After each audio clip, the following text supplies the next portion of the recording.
With just a light touch, coins came cascading out of him onto the floor. Watching his mother's delighted laughter, he made her a promise that someday he would turn all those coins into gold. As he grew older, however, he realized that street performances could barely put food on the table. If he was going to keep his childhood promise, he needed to pull off something big. So he contacted reporters and spent every penny of his savings on an ambitious plan. Cash on the barrelhead. Says you can't hold the incomparable Houdini. The warden thought he was completely out of his mind. When the man couldn't take the ridicule anymore, he lashed out at the warden, which landed him exactly where he wanted to be, behind bars. As his wife kissed him goodbye through the iron bars, the warden grew suspicious and ordered him to open his mouth. After a thorough search revealed nothing, the man gave him a mocking look. You don't get out. I keep you here overnight for disturbing the peace. A real magician would never make such an obvious mistake. The key had already been swallowed and was safely lodged in his throat. Houdini sneered with contempt because his sights were set far beyond this small-town jail. That single kiss through the bars catapulted him onto newspaper front pages across the country. Now famous, Houdini understood that each performance had to be more spectacular than the last, or he'd be knocked off his pedestal.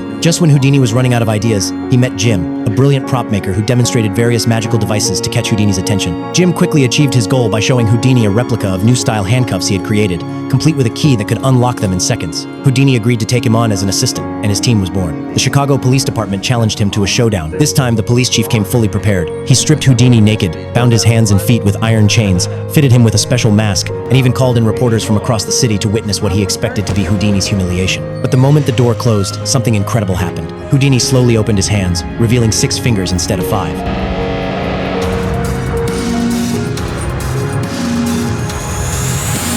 When everyone returned to check the cell, it was completely empty. The media coverage was explosive, and Houdini's reputation soared. But he knew this wasn't enough. To maintain his fame, he needed something even more thrilling. They shackled his feet and suspended him upside down, then slowly lowered him into a water tank. Houdini began struggling against his restraints. Jim, who had just finished building this contraption, wasn't entirely confident it would work.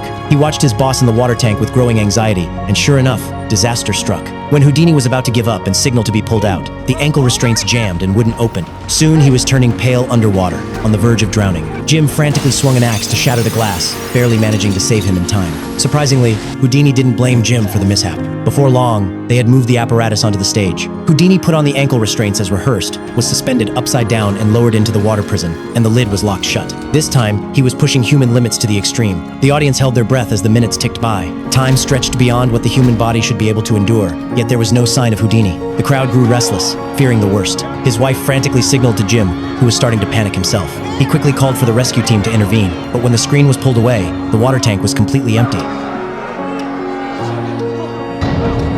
This spectacular performance elevated Houdini to legendary status, making him America's greatest magician.